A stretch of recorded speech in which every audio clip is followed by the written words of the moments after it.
Good morning, everyone. I'm Maddie from TTG. I'm the Special Projects Editor there, and I'm joined today by some lovely Australian representatives. So I'm joined by Alison Lee, who's Destination Trainer at Tourism Australia. I'm joined by Lucy Pears, who is the Marketing Executive for Tourism Northern Territory, and Daniel Wright, the Marketing Executive for South Australian Tourism. So this is the fourth in a series of four destination-focused Facebook Lives with Tourism Australia, which have been aimed at agents who are looking to improve their knowledge during lockdown. So if you've missed the previous sessions, you can watch them now under the videos tab of the Travel Trade Gazette Facebook page. Today's session will be focusing on South Australia and the Northern Territory. We're going to be chatting through a number of things, including the accessibility of the two states, the key highlights you should look to include in your client's itinerary. We're going to take a closer look at the cities of Adelaide and Darwin and how to get back to nature in South Australia and the Northern Territory. We're also going to look at the best ways to experience the Outback, including Ayers Rock, and how to combine the two states on a trip. We're also going to be flagging some additional resources that will be available to you so you can learn even more about these two states. If you have any questions throughout the session, feel free to type them in the comments section and we will do our best to get back to you. So Ali, I'm going to start with you. How would agents' clients travel to the Northern Territory and South Australia? Yeah, thanks, Manny, and thanks everyone for tuning in to our final session of Facebook Live and everyone who's tuned into the other ones as well. We're chatting to Northern Territory and South Australia today, which are both super easy to get to. So both of them have international gateways. So Darwin and Adelaide are the capitals of these two regions, and both of them are international gateways, so you can fly into either one. Your Darwin is at the top of the country, so you can kind of see in the map here. So it is that little bit closer to the UK. So it's actually only 4.5 hours to fly from Singapore into Darwin. And it's only 2.5 hours from Bali as well. So that could be a good add-on or a good stopover on the way. And you can fly with Singapore Airlines and Qantas into the territory. South Australia, you've got several different airlines that fly into Adelaide, and that's via lots of non-stop options via the Middle East and Asia. And the prices are quite competitive because of all the flights that do fly into Adelaide. And domestically, it's quite good as well, because as you can see, both these regions are in the centre of Australia. So in terms of linking them and combining them with other states and regions in Australia, there's quite short domestic flights to get to either one. So it's quite good to combine in those multi-state itineraries in either direction. And also, so for Darwin, so for the Northern Territory, you can fly domestically also into the Red Centre, so into Uluru and Alice Springs from other major cities around Australia. And is a good option to open your itinerary as well. So if your customers are starting in another region in Australia and then perhaps finishing in either Darwin or Adelaide, they can fly home from there or vice versa. So it's super easy flight access. And then self-drive, there's some really good self-drive routes that cross through both South Australia and Northern Territory, and including one that connects both of them called the Explorers Way. So that goes straight through the centre of Australia, so from Darwin way down to Adelaide or vice versa, via Alice Springs and the Red Centre. And that takes in some of the top highlights in both of the regions. Cool, thanks Ali. Speaking of highlights, Lucy, I'm going to come to you next. How would you summarise what travellers can look forward to in the Northern Territory? Yeah, thanks, Maddie. So the Northern Territory is most well known for our deep-rooted Aboriginal history and culture, our amazing nature and wildlife, beautiful wide open spaces, and a real sense of adventure. We're split into two distinct regions. So we've got the top end and we've got the Red Centre. The top end is really green and lush with beautiful national parks stacked full of nature, wildlife and adventure again. And the top end includes places like Darwin, Kangaroo National Park, Catherine Gorge and Litchfield National Park. And then we've got the Red Centre, which is Australia's outback. It holds really iconic destinations such as Uluru, we've got Kings Canyon, and the fascinating outback town of Alice Springs. It really is super easy to get around the Northern Territory. You can get around by train, by road, or by flying. Cool, thanks. And Dan, what are some of the key highlights in South Australia? Yeah, thanks. So morning everyone, and thanks for tuning in. South Australia has just so much to offer, and the biggest thing I always go down to is our diversity in the state. Everything you know Australia to be great for, you can find in South Australia. Stunning beaches and coastline in places like the Eyre Peninsula and Kangaroo Island. We have amazing outback all the way north, and then everything in between as well. So lots of greenery, stunning winelands. No matter where you go in South Australia, you can find a great, unique wildlife experience. And there's wildlife all over our state, whether that be on the wildlife haven of Kangaroo Island, the outback, sea life on the coastline. There's even wildlife in our wine regions as well. And as you can see here, this little guy has got lost on his way out wine tasting. So yeah, it's a cool little thing you can do as well. You can spot all of the kangaroos and wallabies through our winelands. So no matter where you go, wildlife is a key thing in South Australia. And the other thing we're really well known for is our food and wine. So Adelaide itself, which is our capital, is known as a great wine capital of the world. We've got over 200 cellar doors within a 1-hour drive. So that's 200 places where you can go and try the wine at the winery and meet the winemakers, just within an hour's drive of Adelaide, which is really, really impressive. That's in places like the Barossa Valley, McLaren Vale, and the Adelaide Hills. And we've got loads of other regions around the state as well. So food and wine is big in our wine regions, and that filters through to our capital city of Adelaide as well. Great. So speaking of Adelaide, can you give us an insight into what life is like in South Australia's capital and what visitors can expect from the city? Yeah, of course. Adelaide is just stunning, vibrant city. It's got so much to offer. It's a smaller city compared to the likes of Sydney, Melbourne, even Brisbane, you know, but it does pack a punch. And it's the nature and wildlife theme and the food and wine sort of come through, as well as the arts and culture as well. So locals are spoilt for choice, and that really translates to the tourism experience as well. We have the city centre, which is very green, lots of great bars, restaurants, and an art scene. And then to the west of the city, you have a stunning coastline with lots of beaches. So over 20 miles of linked beaches just west of the city, only 15 minutes drive from the city.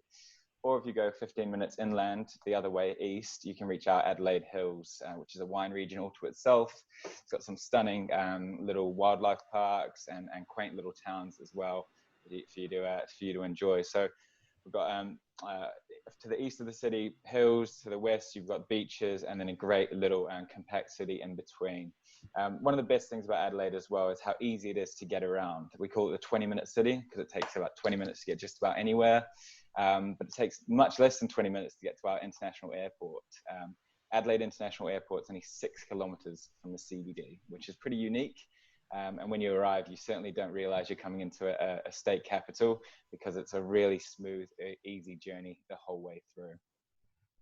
Wow, cool. And you mentioned food and wine is a really big selling point for South Australia, especially in Adelaide. What are the kind of best experiences and kind of in maybe food and wine and art scenes in Adelaide? Yeah, so the food, I mean, that's what Adelaide is synonymous with, food and wine and arts and culture as well. So food and wine wise, you have an amazing array of different restaurants with cuisines from all over the world. Adelaide really is a melting pot. And the chefs use local, fresh ingredients, you know, paddock to plate, seafood that was caught the morning or the day before. I mean, the freshest sort of ingredients used on menus. And the small bar and restaurant scene is buzzing throughout the whole city in our arcades and laneways. In these areas as well, you can also see lots of the great street art, and the arts and cultural scene in Adelaide is huge. The museum and art gallery is free of charge to go and visit. Again, there's street art throughout all of our laneways and arcades. And then festival time through the summer months, February through to April in particular. Adelaide has a huge array of arts and cultural and music festivals, sporting events. But yeah, you should definitely check out Fringe time, February and March every year. Adelaide has the second largest Fringe festival in the world after Edinburgh. So great arts and culture as well as the food and wine in the city. Great, thanks, Dan. And Lucy, what are the cities like in the Northern Territory? Well, we have just the one major city in the Northern Territory, and that is lovely Darwin. Darwin is really vibrant, it's multicultural, it's really close to Asia. So along with being so close to Asia and the fresh local produce we've got tons of amazing restaurants and amazing food. There's plenty of activities to do. You can fly over the wetlands, take a sunset on the Arafura Sea, sunset cruise, sorry, not a sunset. Darwin is really, you can even swim with crocodiles. And the great thing about Darwin is that it's fairly compact, making it really easy to get around. We've got local markets, which are a really important part of Darwin's personality. And a really popular one is Mindle Beach Sunset Market. It's open Thursdays and Sundays, May to October, and it offers like 60 food stalls, a huge range of cuisine, from like Indonesian to Sri Lankan to Greek, and tons more. And there's live music and arts and crafts, and it's just like a really lovely place to hang out. And yeah, you can buy loads of local souvenirs there. Great, cool, thanks. And do you have any top tips for visitors and how they can make the most of Darwin? Yeah, I have like 3 top tips, I'd say. Top tip number 1, going back to Mindle Beach Sunset Markets. You can buy dinner at the market and then head to the beach, which is right next door, and just watch Darwin's spectacular, like fiery orange sunsets, which is just such a lovely chilled evening. And then my top tip number 2 is a few recommendations of restaurants to visit while you're there. So Stonehouse Wine Bar and Kitchen is in the city centre, and that's really fantastic food. And then you've got Chow on the waterfront for Vietnamese food. And definitely visit Lola's Pergola. It's on the marina and it's really great for cocktails, like such a nice place to go for sunset.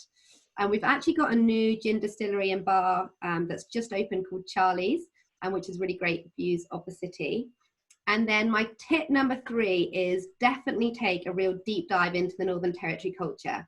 There's a really easy day trip to the Tiwi Islands, which is just a 2.5-hour ferry from Darwin. And you'll get an amazing tour, and you'll meet the friendly locals who will teach you all about their traditional lifestyle, show you things like their stunning artworks and their textiles, and it's just a really great day out. Great.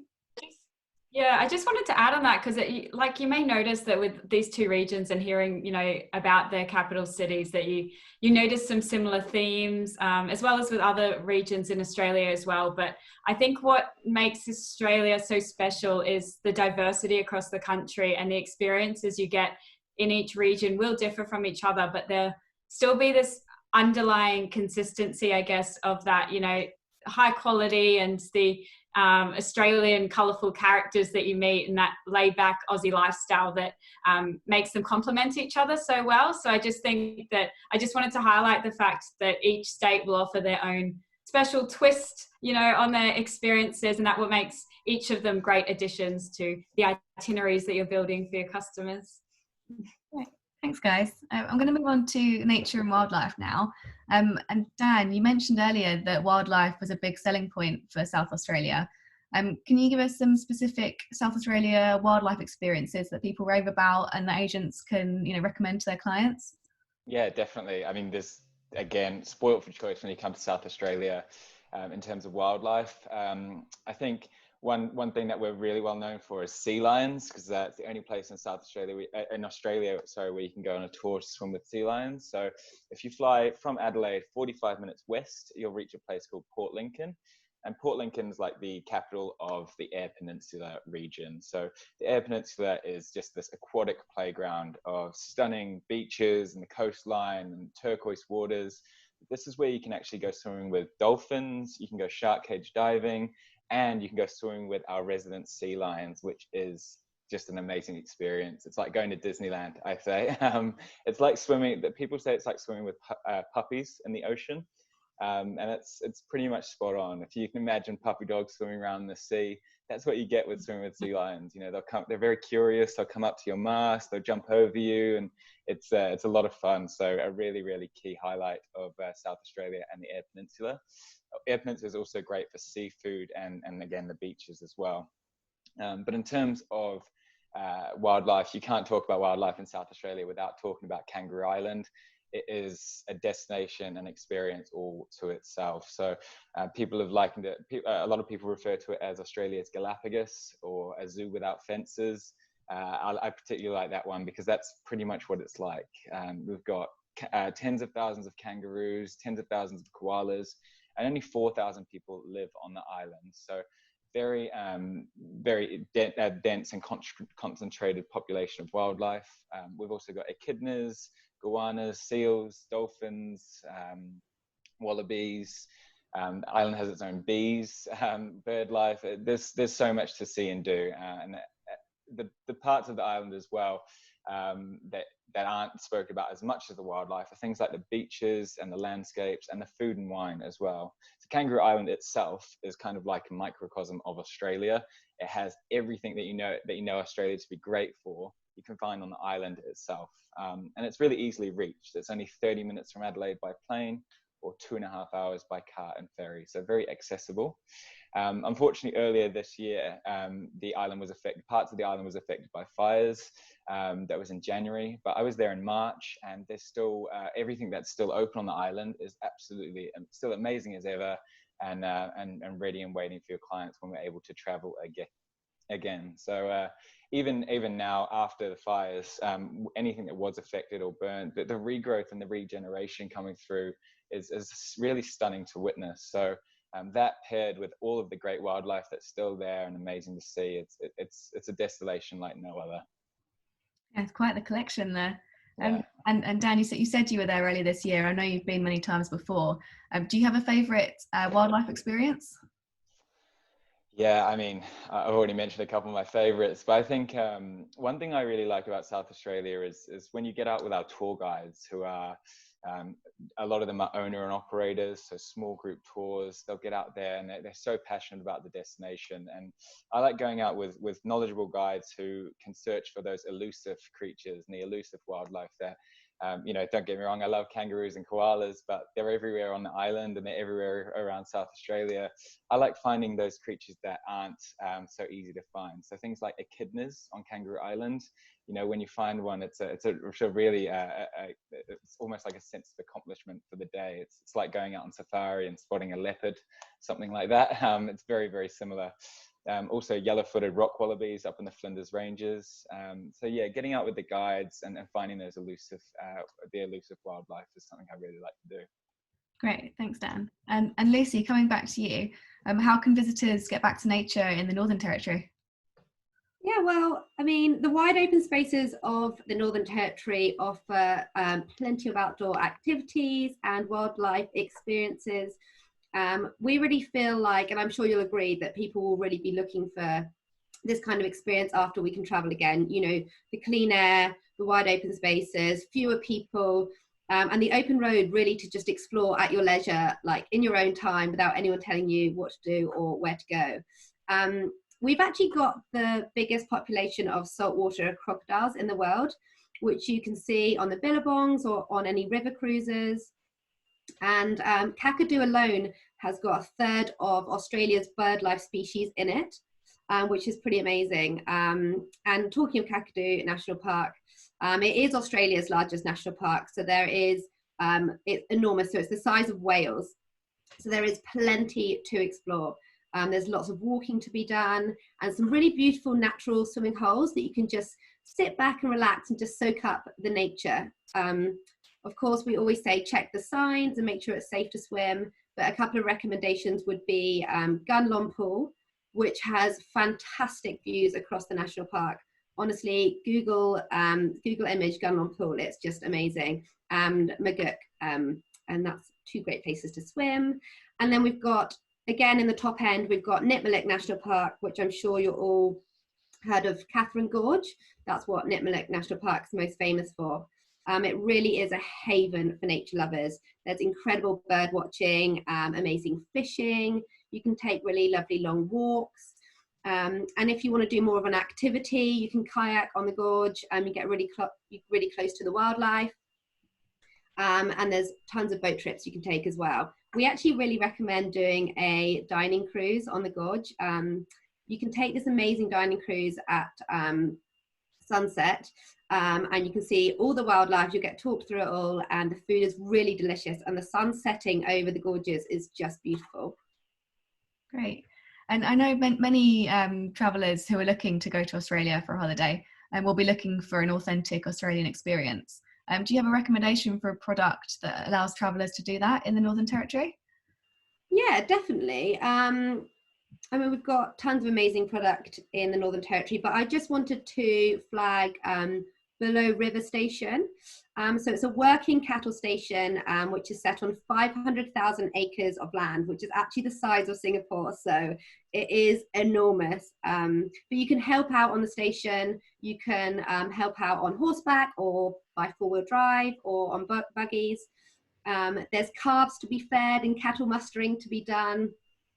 And what's really great is that none of the farm experiences are just put on for the guests. They're all normal practice that will go on anyway.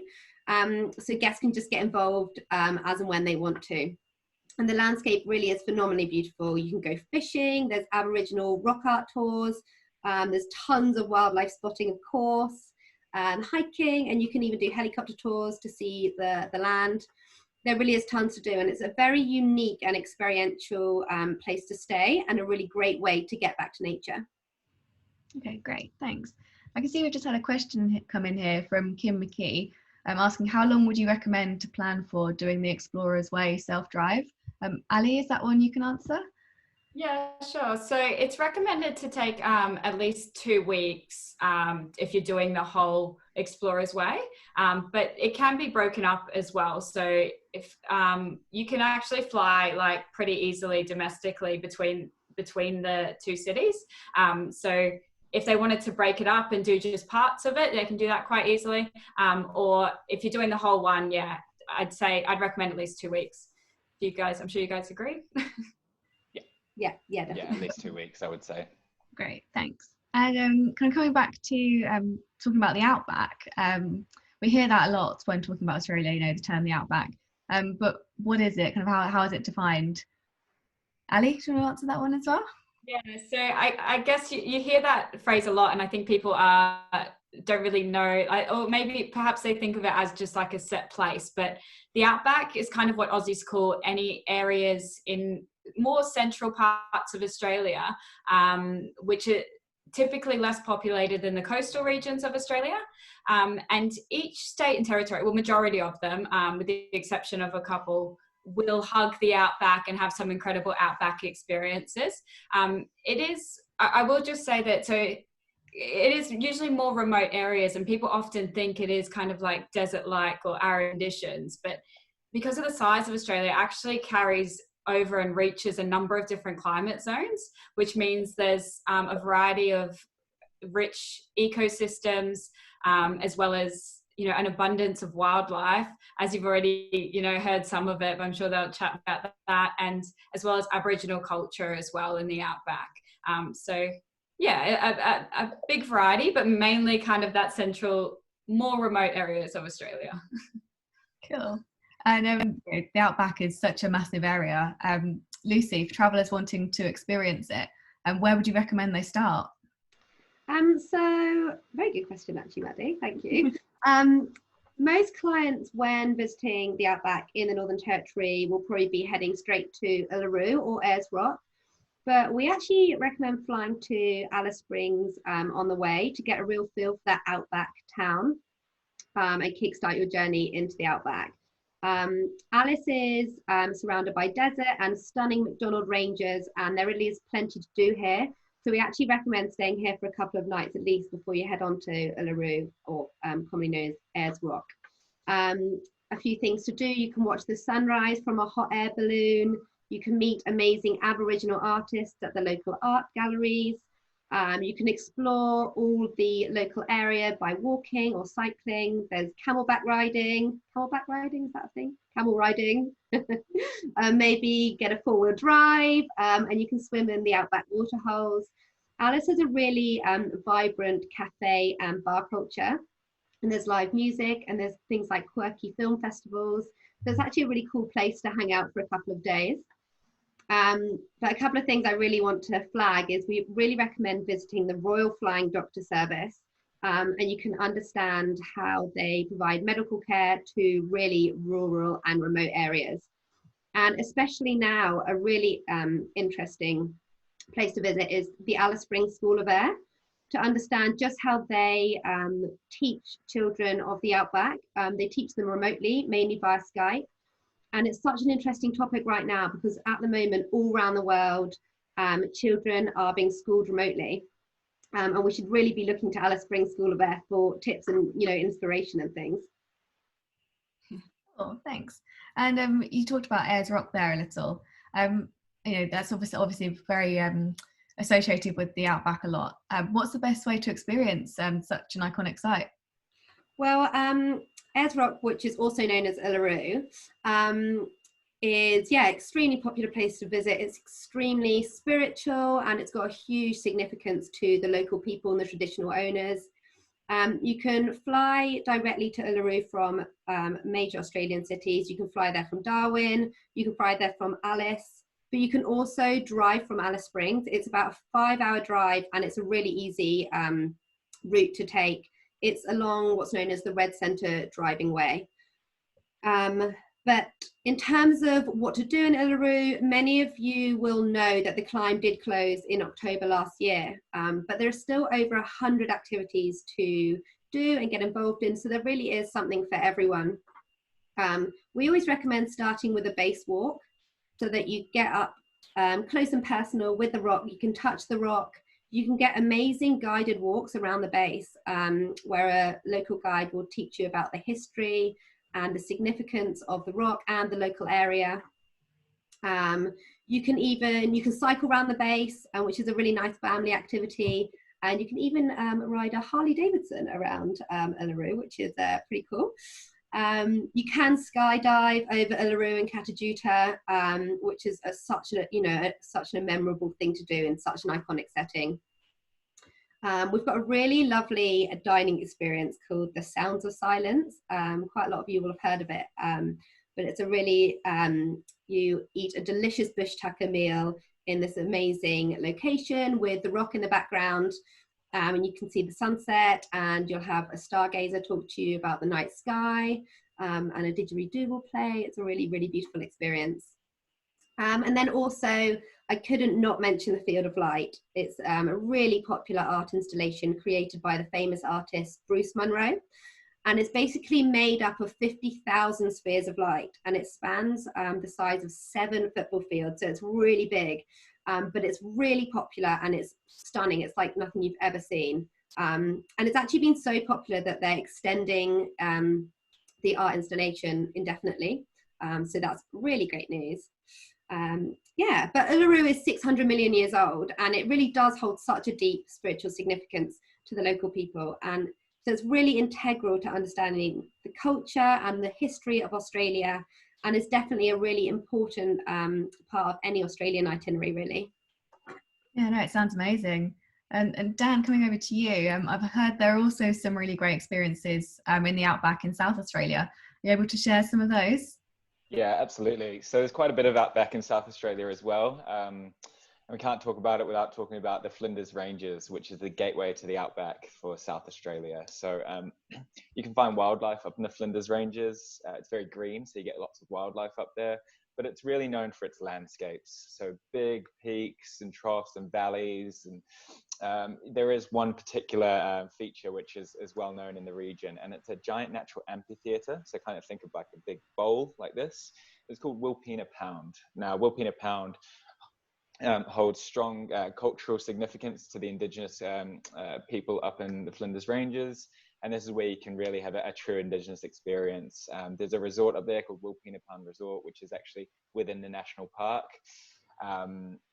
And that is where, that's really close to Wilpena Pound itself and the other great landscapes and attractions in and around the Flinders Ranges. So in terms of getting out into wide open spaces, there's nothing like that in South Australia. The Flinders Ranges truly is the key to that as well. So we have lots of wide open spaces in South Australia and the Flinders Ranges in particular. is the place we like to go to get out and truly see some empty roads where you don't see anyone else, and you can really escape properly. The night sky as well is stunning. You know, you can sleep with under 1 million stars, either enjoying it from a luxury villa or even under camping in a swag or a tent. So there's different experiences for different people. You can't talk about the Outback in South Australia without mentioning Coober Pedy. So we have this wonderful town in the middle of South Australia, which is the opal mining capital of the world. So it's responsible for 80% of the world's opals.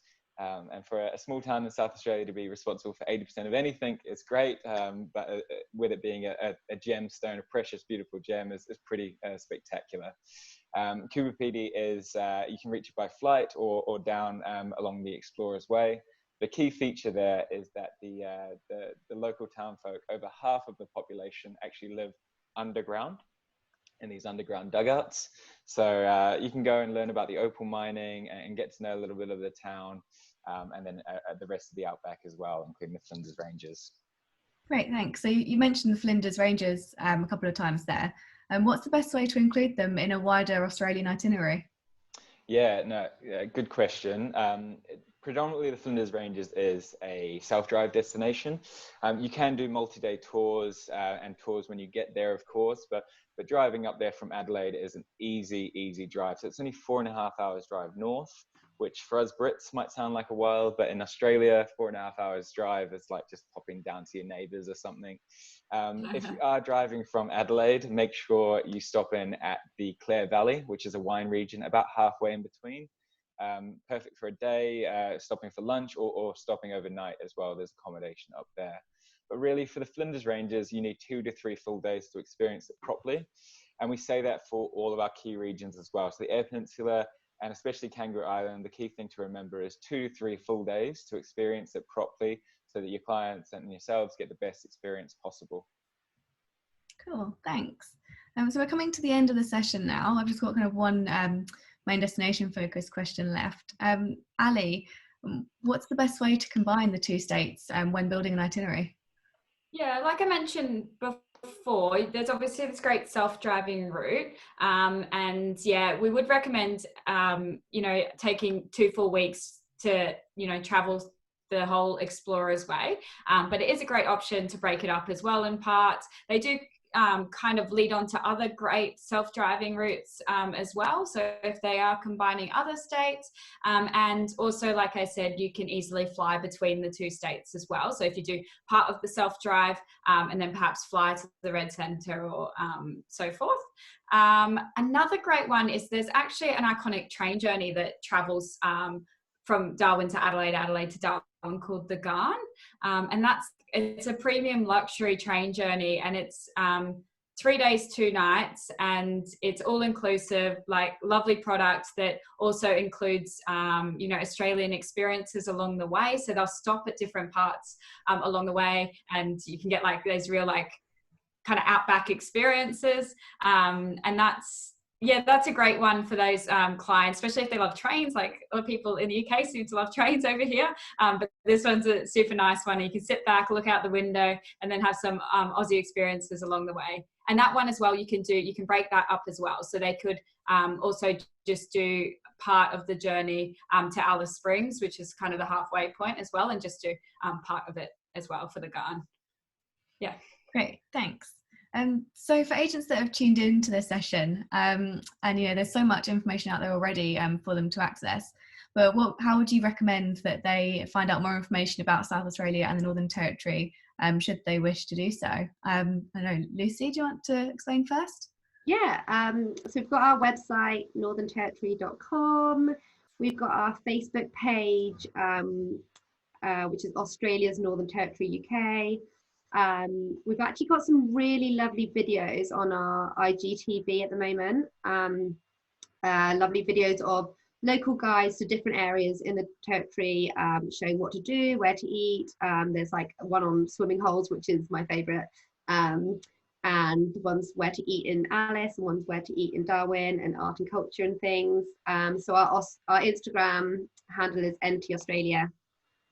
And then I do send out a trade newsletter and you can just email me. It's lpares, that's PARES, at tourismnt.australia.com, and just email me any questions, and if you want to be added onto the trade newsletter, I can pop you on there.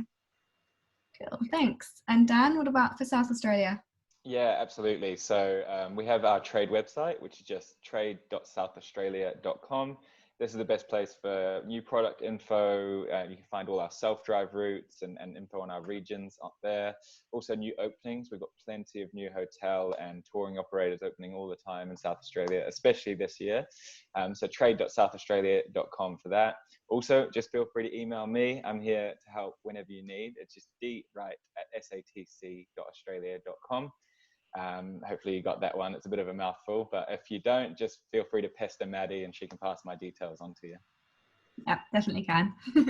Ali, do you have anything to add from Tourism Australia? Yeah, I just wanted to give a little reminder of our online training platform. So if any of you guys are listening, have a bit of spare time and you want to brush up on your Aussie knowledge, then jump on the Aussie Specialist program. So it's just aussiespecialist.com, and we have our modules on all of the states and territories you've heard from, and it's super easy to get qualified. You just have to do a couple of core modules and then pick a couple of the state and territory modules to become a qualified Aussie specialist. But we've also got loads of special interest topics. There's a whole module on self-driving in Australia, which is a great one that's really relevant to today as well as modules on Discover Aboriginal Experiences, Ultimate Wineries, all sorts of great topics that if, you've got a special interest in a certain area, then jump on there to brush up on that. And if you do qualify in the next few days, we are still doing that in centres where we're sending out a hamper of chocolates, Australian chocolates, for the month of April. So jump on there if you've got time over the weekend, maybe, you never know, or the next couple of days, then we send you some Australian chocolates.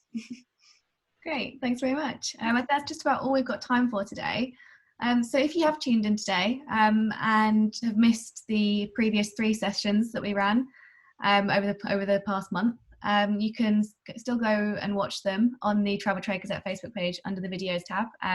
Loads more handy selling tips in there and destination information for you to learn. So thank you to Lucy, Ali and Dan for joining us today, and thank you to you all for tuning in. Great, thanks so much. Thank you. Thanks, everyone.